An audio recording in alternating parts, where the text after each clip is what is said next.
नमस्कार, मैं नियाज खान और आप देख रहे हैं एनएमएफ न्यूज। देश को आजाद हुए 75 साल हो गए। देश भर में आजादी के अमृत महोत्सव को मनाया जा रहा है। आजादी और बंटवारे के बाद से ही भारत विकास की राह पर चलकर धीरे धीरे ही सही, लेकिन आज विश्व समुदाय में एक अलग पहचान बना चुका है। और इसमें कोई शक नहीं कि भारत देश को यहां तक पहुंचने में सभी भारतीयों का योगदान महत्वपूर्ण रहा है। लेकिन क्या आपको पता है कि जब भारत आजादी के बाद बंटवारे का दंश झेला तो भारत के हक में कुछ भी ऐसा नहीं आया जिससे भारत अपने उज्जवल भविष्य को लेकर आश्वस्त रहता। धर्म के नाम पर अलग होने वाले पाकिस्तान के पास सब कुछ था। खेती योग्य उपजाऊ जमीन, सहायता के तौर पर पाकिस्तान को 60 करोड़ की धनराशि, वो सब कुछ मिल गया जिससे पाकिस्तान अपना तकदीर खुद लिख सकता था, अपने भविष्य को उज्जवल बना सकता था। लेकिन आज पाकिस्तान की दशा क्या है आप अच्छी तरह से जानते हैं। दाल रोटी को पाकिस्तान तरस रहा है, खाने को खाना नहीं है, कोई कर्ज नहीं दे रहा है, उसकी हालत बद से बदतर हो गई है। आज विश्व समुदाय में पाकिस्तान की हैसियत कुछ भी नहीं है। अगर पाकिस्तान के पीएम किसी विदेश दौरे पर जाते हैं तो उन्हें यही लगता है कि कर्ज मांगने ही जा रहे हैं। खैर, पाकिस्तान आज जिस मुहाने पर खड़ा है उसका जिम्मेदार वो खुद है।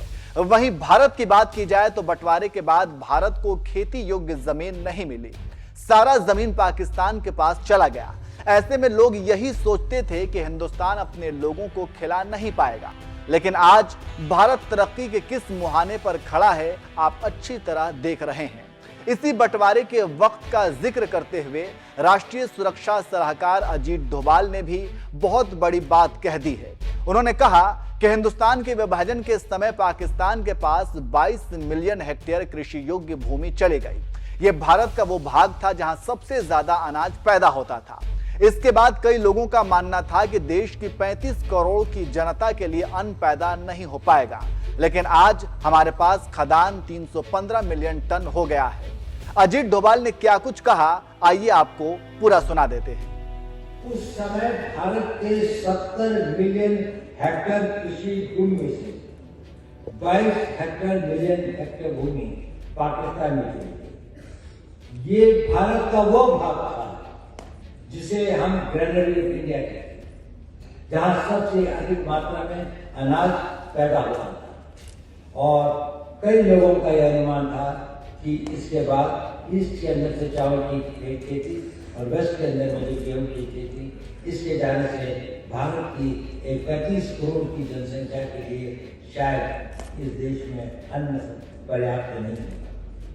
ये गौरव का विषय है कि आज आजादी के 75 साल के बाद हमारी जनसंख्या 35 करोड़ से 140 करोड़ से अधिक हो गई। उस वक्त हमारा जो खाद्यान्न का प्रोडक्शन था वो 50 मिलियन टन से बढ़कर आज 315 मिलियन टन हो गया। और देश के पास अपनी सारी जनसंख्या को खिलाने के लिए ही काफी नहीं है, बल्कि हम इस योग्य भी हैं कि हम इसका एक्सपोर्ट भी करें। आपको बता दें कि राष्ट्रीय सुरक्षा सलाहकार अजीत डोभाल उत्तराखंड में स्थित जीबी पंत यूनिवर्सिटी के 34वें दीक्षांत समारोह के दौरान छात्र छात्राओं को संबोधित कर रहे थे। डोभाल को जीबी पंत विश्वविद्यालय के दीक्षांत समारोह के दौरान डिलीट की उपाधि दी गई। इस दौरान यूनिवर्सिटी के vice chancellor Manmohan S Chauhan और राज्य के राज्यपाल गुरमीत सिंह भी मौजूद रहे। अजीत डोभाल को 2014 में एनएसए बनाया गया था। उन्होंने इराक के एक अस्पताल में फंसी 46 नर्स को हिंदुस्तान लाने में जरूरी महत्वपूर्ण भूमिका निभाई थी। उनके बारे में बताया जाता है कि वो बालाकोट एयर स्ट्राइक को लेकर बनाए गए प्लान का भी हिस्सा थे। तो इस वीडियो के आखिर में आप सुनिए कि अजीत डोभाल ने दीक्षांत समारोह के दौरान और क्या कुछ कहा है। उस समय भारत के 70 मिलियन हेक्टेयर कृषि भूमि में से 22 मिलियन हेक्टेयर भूमि पाकिस्तान में थी। ये भारत का वो भाग था जिसे हम ग्रेनरी ऑफ इंडिया कहते हैं, जहां सबसे अधिक मात्रा में अनाज पैदा होता था।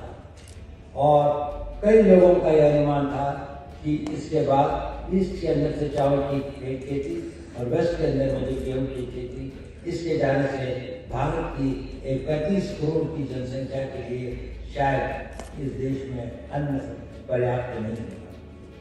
ये गौरव का विषय है कि आज आजादी के 75 साल के बाद हमारी जनसंख्या 35 करोड़ से 140 करोड़ से अधिक हो गई। उस वक्त हमारा जो खाद्यान्न का प्रोडक्शन था वो 50 मिलियन टन से बढ़कर आज 315 मिलियन टन हो गया और देश के पास अपनी सारी जनसंख्या को खिलाने के लिए ही काफी नहीं है, बल्कि हम इस योग्य भी हैं कि हम इसका एक्सपोर्ट भी करें।